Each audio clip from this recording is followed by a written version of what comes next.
সেনা প্রধান হিসাবে আমার প্রধান দায়িত্ব হচ্ছে সেনাবাহিনীকে সবসময় যুদ্ধের জন্য প্রস্তুত রাখা, বিভিন্ন ভবিষ্যৎ চ্যালেঞ্জের জন্য প্রস্তুত রাখা।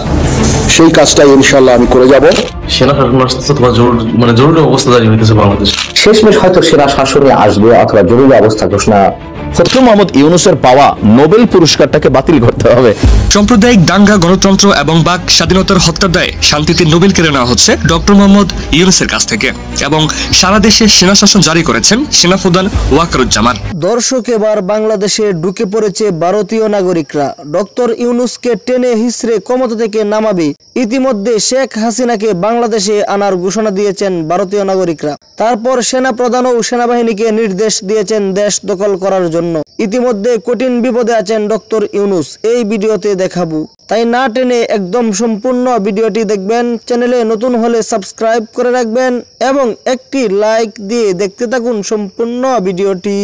বলছিলাম, দেশের বর্তমান খারাপ অবস্থায় সেনাপ্রধান মুখ খুললেন।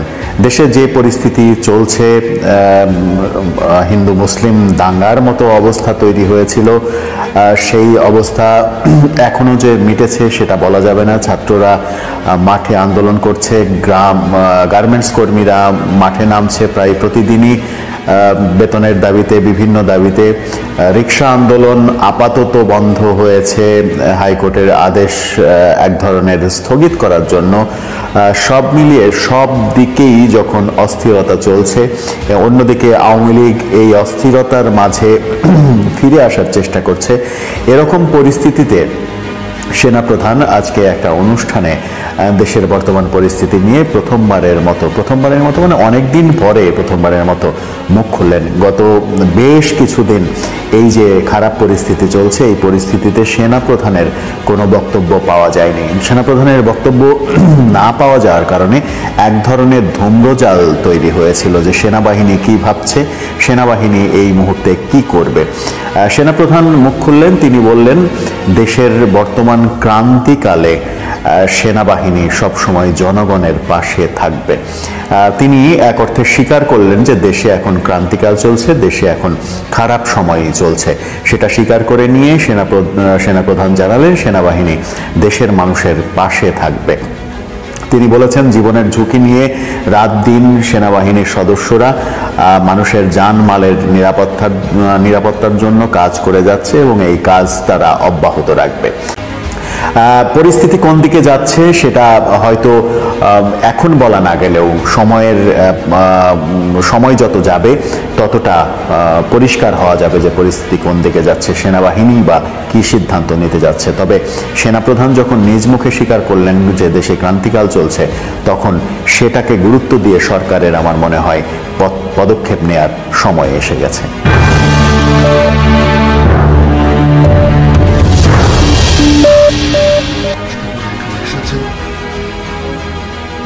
দেশের বিভিন্ন জায়গা থেকে আমাদের সম্মানিত করেছে, এই জন্য আমি ব্যক্তিগতভাবে আপনাদের কাছে কৃতজ্ঞ এবং সেনাবাহিনী অত্যন্ত কৃতজ্ঞ আপনাদের কাছে। আমি গভীরভাবে শ্রদ্ধা জানাচ্ছি মহান মুক্তিযুদ্ধে সকল বীর শহীদদের এবং তাদের রুহের মাগফিরাত কামনা করছি। তাছাড়াও বাংলাদেশ সেনাবাহিনীর বহু সেনা সদস্য দেশে এবং বিদেশে আত্মত্যাগ করেছে, তাদেরকে আমি স্মরণ করছি এবং তাদের রুহের মাগফিরাত কামনা করছি। আজকে আপনারা বীর মুক্তিযোদ্ধা বৃন্দ আমাদের এখানে এসেছেন, আমাদের সম্মানিত করেছেন। আপনাদের ঋণ আমরা কোনোদিন শোধ করতে পারব না। আপনারা জাতির শ্রেষ্ঠ সন্তান।